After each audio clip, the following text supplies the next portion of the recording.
আমি একটা word use করতে চাই আপনাকে, ফ্যান্টাস্টিক। আপনার প্রশ্নটা অত্যন্ত গুরুত্বপূর্ণ অ্যান্ড ফ্যান্টাস্টিক প্রশ্ন হয়েছে।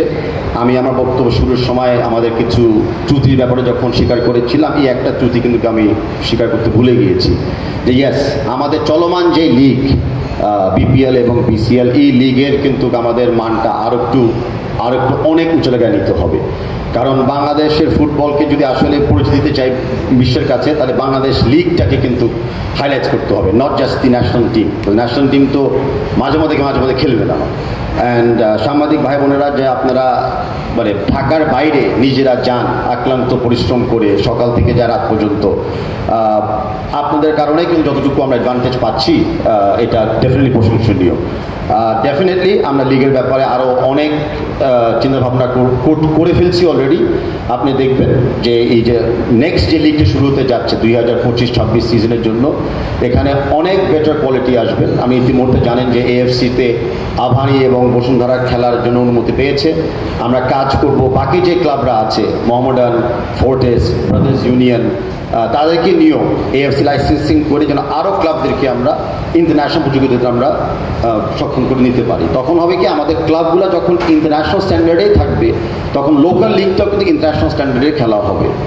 তার পাশাপাশি অফ সিজনে যেটা আপনি বললেন, ইয়েস, আমরা অফ সিজনে কিছু ফ্র্যাঞ্চাইজ টুর্নামেন্ট, অফ সিজনে কিছু অন্য দেশের প্রীতি ম্যাচ, যেমন আপনারা জানেন যে ম্যানচেস্টার ইউনাইটেড বা অন্য ক্লাবগুলো এখন অফ সিজনে বিভিন্ন দেশে যায় ক্লাব ফুটবল বা টুর্নামেন্টস খেলার জন্য।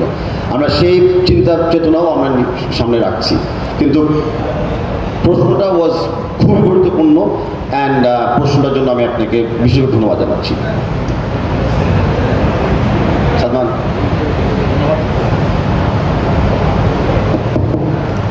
ধন্যবাদ মাননীয় সভাপতি। আমি আরাফাত জুবাইর, ঢাকা বুকসের সিনিয়র স্পোর্টস রিপোর্টার। যে আসলে বাংলাদেশ ফুটবল ফেডারেশনে এরকম পুরো নির্বাহী কমিটি নিয়ে একবারে মেয়াদের মাঝখানে প্রেস কনফারেন্স আমরা অনেকদিন পরে বা প্রথমবারেও দেখতে পাচ্ছি। এই জন্য আপনার বা আপনার কমিটিকে ধন্যবাদ জানাই এরকম সুন্দর উদ্যোগ আয়োজনের জন্য। এবং আজকের এই অনুষ্ঠানটা আসলে আপনাদের যেমন আপনাদের অবস্থান কর্মকাণ্ড ব্যক্ত করেছেন, পাশাপাশি আমাদের মতামত, প্রশ্ন বা পর্যবেক্ষণ আপনারা শুনবেন, এই জন্য আপনাদেরকে প্রশ্ন রাখছি। সেটা হচ্ছে যে আসলে মানে আমাদের সকল যে সাংবাদিক পিয়াল দা যেটা বললেন, শুরু ধরেই বলবো যে আসলে বাংলাদেশের যে কোনো খেলার ফুটবল হচ্ছে মূল ভিত্তি হচ্ছে ক্লাবগুলো। আমাদের বাংলাদেশের যে ক্লাবগুলো রয়েছে, তো সেই ক্লাবগুলো কিন্তু আসলে বাফুফের কাছ থেকে সঠিক পরিমাণ পৃষ্ঠপোষকতা পায় না। যেমন সদ্য সমাপ্ত লিগটা শেষ হয়েছে বাংলাদেশ প্রিমিয়ার লিগ, সেখানে কিন্তু স্পন্সর ছিল, স্পন্সরশিপ থাকা সত্ত্বেও ক্লাবগুলো কিন্তু আসলে ধরেন মানে আর্থিক সহায়তা বা অন্যান্য যে সহায়তাগুলো ক্লাবগুলো পেয়ে থাকে না। নট অনলি দ্যাট, এবং আমাদের কাছে যে অভিযোগ এসেছে সাম্প্রতিক সময় যে এবার ফুটবল নিয়ে অনেক উন্মাদনা ছিল বাংলাদেশের সিঙ্গাপুর ম্যাচ নিয়ে। সেখানে কিন্তু বাংলাদেশের ফুটবলের মূল স্টেক হোল্ডার ক্লাবগুলো, সেই ক্লাবগুলো কিন্তু আপনারা যে পলিসিটা দিয়েছেন, আপনাদের পলিসিও কিছুটা যৌক্তিকতা আপনাদের দৃষ্টিকোণ থেকে আছে। বা ক্লাবগুলোর পয়েন্ট হচ্ছে যে প্রতিটা ক্লাব প্রতি বছরে 10 কোটি 15 কোটি 20 কোটি টাকা খরচ করে, এর বিপরীতে তারা মাত্র সৌজন্যমূলক 2 টিকিট পেয়েছে। আর তাদের দাবি রয়েছে যে তারা মূল স্টেক হোল্ডার, তো তাদেরকে আপনারা আরও বেশি মানে তাদেরকে সম্মান দিচ্ছেন না কোনো ক্লাবগুলোকে। কারণ ক্লাবগুলো যদি আপনার বাংলাদেশের ফুটবলে আপনারা সঠিকভাবে সহযোগিতা পৃষ্ঠপোষকতা না করেন, তো বাংলাদেশের ফুটবল আসলে ন্যাশনাল টিমের বছরে 5-6টা ম্যাচ দিয়ে কিন্তু আসলে সারা বছরে কর্মকাণ্ড প্রকাশ করা যাবে না। আরেকটা বিষয় হচ্ছে মাননীয় সভাপতি, আপনি বলেছিলেন যে আপনি বিভিন্ন কমিটির কর্মকাণ্ড প্রকাশ করলেন, বাট আমরা দেখতে পাচ্ছি 8 মাস হয়ে গেছে, এখনও কিন্তু অনেক কমিটি কিন্তু গঠন হয়নি। যে reference committee, grounds committee is very crucial committee. তারপরে আবার একটা গুরুত্বপূর্ণ কমিটি হচ্ছে ওমেন্স কমিটি। সেই কমিটির মধ্যে আমরা দেখি না যে পূর্ণাঙ্গ হয়েছে, মানে একজন চেয়ারম্যানই সিদ্ধান্ত নিচ্ছেন, বা আরও কিছু কিছু কমিটি আছে আমরা দেখি যে আসলে ওই কমিটির চেয়ারম্যানই তিনি বিভিন্ন প্রকার সিদ্ধান্ত করে নিচ্ছেন। যে আসলে যে বাফুফের সাংগঠনিক কাঠামোর মধ্যে যে গণতান্ত্রিক চর্চা, যে কমিটি হবে, সে কমিটি মিটিং হবে, সে কমিটি কালেকটিভলি সিদ্ধান্ত হবে, এটা আমরা দেখতে পাবো কিনা। আর একটা লাস্ট কোশ্চেন আমার যদি অনেক প্রশ্ন হয়ে যাচ্ছে, সেটা হচ্ছে যে আসলে মানে সাম্প্রতিক সময় আমরা যেটা দেখলাম বাংলাদেশ সিঙ্গাপুর ম্যাচে অত্যন্ত দর্শক এসেছে, ফুটবলের প্রাণ দর্শকরা, কিন্তু দর্শকরা অনেক ভোগান্তির শিকার হয়েছে। যেমন দর্শকরা প্রবেশ করেছে দুপুর 2টার সময়, খেলা শেষ হচ্ছে রাত 9টায়। এই যে 7 ঘন্টা গরমের মধ্যে তারা কিন্তু আসলে অনেক সময় পানি পায়নি, এবং পানির দাম কিন্তু পেয়েছিল 400 থেকে 500 টাকা। এটা একদমই অবাস্তব। দর্শকরা এসেছে, যদি দর্শকরা এসব কারণে মুখ ফিরিয়ে নেয়, তখন পৃষ্ঠপোষক, গণমাধ্যম, সামগ্রিক ফুটবলের সংকট তৈরি হবে। এই কাজগুলো কারা করলো মাননীয় সভাপতি, এটা একটু জানাবেন। আরেকটা বিষয় হচ্ছে যে আমরা যেটা দেখেছি যে আসলে খেলা শেষ হওয়ার পরের দিনেই কিন্তু কোচ হেভিয়ার ক্যাপ্টেন চলে গেলেন। এটা আমাদের কাছে আনফর্চুনেট লেগেছে, কারণ আপনারা এখানে বসেছেন, ফুটবলে আলোচনা হচ্ছে, তো হেভিয়ার ক্যাপ্টেনরা চলে গেল। আপনারা অবশ্যই জাতীয় কমিটির আপনি চেয়ারম্যান, তাকে জবাবদিহি আদায় করবেন, কিন্তু তিনি খেলার পরের দিনে কেন চলে গেলেন? তার তো একটা জবাবদিহিতার প্রক্রিয়া থাকবে, তাই না? তাহলে এই বিষয়গুলো বলবেন। ধন্যবাদ। ধন্যবাদ আরাফাত জুবাইর সাহেব, আপনাকে হেল্প করে দিই। আপনার আরেকটা প্রশ্ন ছিল যেটা আমি এক্সপেক্ট করছিলাম আপনি করবেন সবার পক্ষ থেকে, সেটা করলে আমার মনে হয় ভালো হতো। মনে পড়ে কোনটা? না না, কোনটা মনে হয়?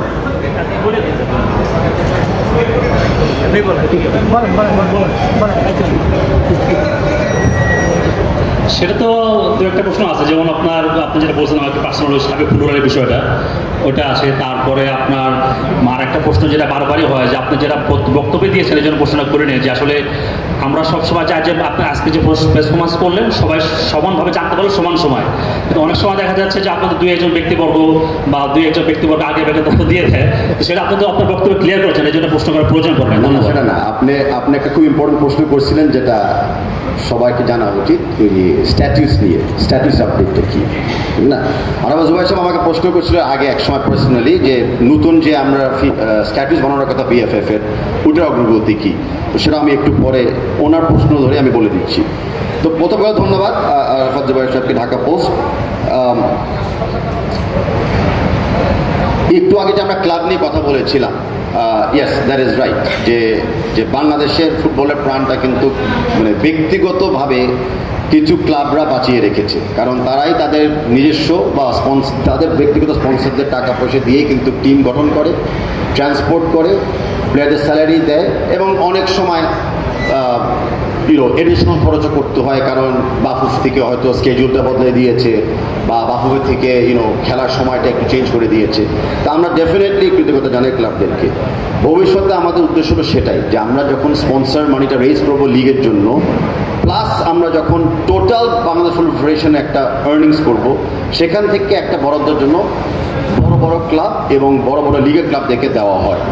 আর সেটা হবে same for district level as well, যে ডিস্ট্রিক্টে স্পেসিফিক ডিস্ট্রিক্টে যেই স্পন্সর আমরা তুলতে পারবো, সেই স্পেসিফিক ডিস্ট্রিক্টের আর্নিংস থেকে কিন্তু ডিস্ট্রিক্টের ক্লাবগুলো কিন্তু কিছু আর্থিক অনুদান পাবে।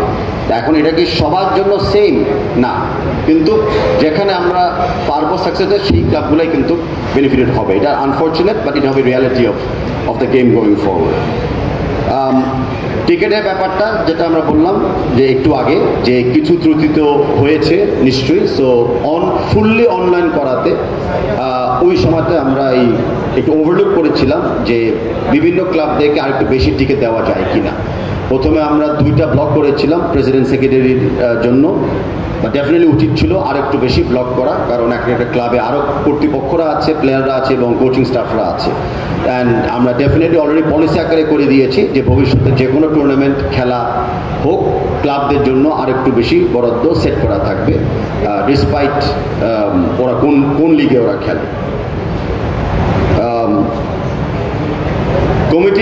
কমিটির ব্যাপারে তো প্রথম কথা হলো যে আমাদের একটা কিছু খুবই নতুন এবং কি বলবো, মানে হাই প্রায়োরিটি কমিটি দরকার ছিল এবারে ফুটবল ফেডারেশন একটু ডিফারেন্ট ছিল অন্য ফেডারেশনের তুলনায়, কারণ আমাদের হাই প্রায়োরিটি একটা ছিল নতুন করে স্ট্যাটিউটস করা, তাই স্ট্যাটিউটস কমিটিটা আমাদের করতে হয়েছে, আর আমাদের একটু বেশি সেখানে গুরুত্ব দিতে হয়েছে। আরেকটা পয়েন্ট যেটা আপনার গণমাধ্যমেও অনেক সময় তুলে ধরেছিলেন, আমরা কিন্তু শুরুতে একটা হোটেল খেয়ে গেছিলাম, যেখানে অভিযোগ এসেছিল পাতানো ম্যাচের জন্য এবং বেটিং এগেনস্ট আমাদের লিগদের জন্য। এই পাতানো match committee, fixed match committee, disciplinary committee, first instance body committee, এই সব স্ট্যাচুটারি কমিটিসগুলো যেগুলো আমাদের নির্বাচিত মেম্বারদের বাইরে থেকে পূরণ করা হয়, সেই কমিটিগুলোর উপরে আমরা বেশি জোরদার দিতে বাধ্য হয়েছিলাম, অ্যান্ড সেটা আমরা করেছিলাম। তাদের কাজও কিন্তু আপনি দেখতেছেন ধারাবাহিকভাবে অনেক চাপের মুখে তারা আছে। ইতিমধ্যে disciplinary committee and fixed match কমিটিতে অনেকগুলি সভা তারা শেষ করেছিলেন। এর পাশাপাশি আরেকটা ইস্যু ছিল যে আমাদের আরেকটা চাপ ছিল ফিফার ফাইন্যান্সিয়াল ইনস্টিটিউশন থেকে তুলে আসা, সেটাও অল্প সময়ের ভিতরে। সেই কারণে গভর্নেন্স রিলেটেড যে কমিটিগুলো ছিল, ফাইন্যান্স, ইন্টারনাল অডিট এবং ইত্যাদি, সেগুলোর উপর আমরা কিন্তু জোর দিয়েছিলাম। তো সেই কারণে কিছু ট্রেডিশনাল কমিটিগুলোকে হয়তো আমরা নতুনভাবে সাজাতে পারি নাই অথবা পূর্ণাঙ্গ করতে পারি নাই। তবে এই যে আমরা এখন ব্রেক একটা পাচ্ছি আগামী লিগের আগে, আমরা এই সুযোগে কিন্তু বিভিন্ন কমিটিগুলোকে আমরা পূর্ণাঙ্গ করব অথবা নতুন করে আবার সাজাবো। এটা আপনাদেরকে যে আমি অগ্রগতি দিয়ে রাখলাম। আর স্ট্যাচুটসের ব্যাপারে আমাদের স্ট্যাচুটস কমিটি ফিফার সাথে ইতিমধ্যে তাদের ফার্স্ট ড্রাফট অলমোস্ট শেষ করে ফেলেছে। তো সেই জায়গাতে আমাদের এক্সিকিউটিভ কমিটির কাছে এটা পেশ করা হবে। এক্সিকিউটিভ কমিটি ফাইনাল সিদ্ধান্ত নেওয়ার পরে একটা রোড শো করা হবে। দ্যাট ডাজ নট এটা অ্যাপ্রুভড। রোড শো মিনস বিভিন্ন স্টেক হোল্ডারের সাথে এটাকে এখন টাইম টু টাইম আলোচনা করা হবে। অ্যান্ড ফাইনালি আমাদের কংগ্রেস যেদিন হবে end of the year, November হোক বা ডিসেম্বর হোক, সেখানে আমরা নতুন স্ট্যাচুটসকে আমরা অ্যাপ্রুভ করতে হবে। কিন্তু এখন থেকে নভেম্বর পর্যন্ত সকলের সাথে ফাইনাল ড্রাফটটা কিন্তু শেয়ার করে কাইন্ড অফ মত বিনিময় সভা করতে হবে। তো সেই জায়গাতে আমরা নেক্সটে আমরা পৌঁছার লক্ষ্য রাখছি। Regarding the system of our accountability, আমাদের ন্যাশনাল টিমসের কিন্তু এখন ন্যাশনাল কমিটি আছে অ্যান্ড আমাদের সিস্টেম কিন্তু অলরেডি লেড আউট, যেটা বিগত ইন্ডিয়ার ম্যাচের পরেও হয়েছিল যে একটা সময় আসবে, সেই সময়তে আমাদের ন্যাশনাল টিমস কমিটি নিজেদের ডাটা অ্যানালাইজ করে অন্যদের কিছু ওপিনিয়ন নিয়ে আমরা কোচিং টিমের সাথেও বসবো, ম্যানেজমেন্ট টিমের সাথেও বসবো, ইন্টারনালিও আমরা বসবো। সেই প্রক্রিয়া চলমান আছে। ওই মিটিংয়ের সময় সবাই উপস্থিত থাকা বাধ্য হবেন, সবাই উপস্থিত থাকবেন। যখনই মিটিংগুলি হবে আর অগ্রগতি থাকবে আমরা আপনাদেরকে জানিয়ে দিব। But physically everybody is accountable, including যারা হলো অ্যাসিস্ট্যান্ট কোচেস বা টেম্পোরারি কোচেস লাইক ফিজিওস বা ডক্টরস, আমরা সবাইকে কিন্তু ইনক্লুসিভ রাখছি গোয়িং ফরওয়ার্ড। ন্যাশনাল টিমস কমিটির আরেকটা কাজ যেটা গুরুত্বপূর্ণ বাকি আছে, যে কারণে এই রিভিউটা হয়তো একটু বিলম্ব হচ্ছে, সেটা আন্ডার 23 স্কোয়াডটাকে নতুন করে করা। আমাদের সিদ্ধান্ত নিতে হবে আমরা কি এক্সিস্টিং টিম থেকেই আন্ডার 23 স্কোয়াডটা করবো নাকি ব্র্যান্ড নিউ একটা আন্ডার 23 স্কোয়াড করবো আগামীতে সেপ্টেম্বর খেলার জন্য। তো সেই জায়গাতেও আমাদের কিছু এজেন্ডাস বাকি আছে, সেটা আমরা যথাযথ সময় আপনাদেরকে জানিয়ে দিব। থ্যাংক ইউ প্রশ্ন করার জন্য।